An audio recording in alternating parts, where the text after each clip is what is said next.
আসসালামু আলাইকুম। জরিমানা এড়াতে এখনই পদক্ষেপ নেন। কি পদক্ষেপ? প্রিয় ভাই, আপনার একামা যদি জরিমানা থেকে বাঁচাতে চান তাহলে এখনই মুআসসাসায় সৌদি রাখেন, কেননা মহরম মাসে আসতেছে 100 টাকার অপশনগুলো।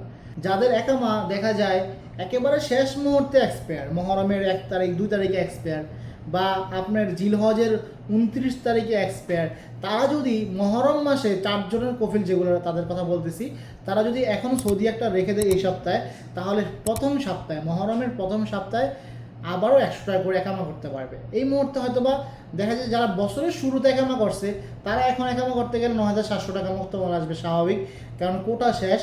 সেই কারণে যদি এখন এই মুহূর্তে সৌদি রাখায়, তাহলে দেখা যায় মহরমের শুরুতেই আপনি 100 টাকা একামা করতে পারবেন, আর জরিমানা আসবে না। অনেকে মনে করেন ভাই 650 টাকা আমি ঢেলে রাখি, আমার কি জরিমানা মনে হয় আসবে না? না, আপনি সকল টাকাও যদি ঢালেন, যদি একামা রেনু না করেন, তাহলে আপনার জরিমানা আসবে। অতএব যারা জরিমানা এড়াতে চান, মুআসসাসাতে সৌদি রাখেন, যাতে করে মহরমের 1, 2, 3 তারিখ বা প্রথম সপ্তাহে আপনি একামা করতে পারেন। আমরা যেহেতু এই কাজগুলো করি, আপনি সৌদি আরবে যে কোনো প্রান্তে থাকেন না কেন, আমাদের মাধ্যমে এই কাজগুলো করাতে পারবেন। আপনি চাইলে আমরা সৌদি রেখে দিব, রেখে তারপর আপনাকে প্রথম সপ্তাহে আপনার একামাগুলো করে দিব ইনশাআল্লাহ।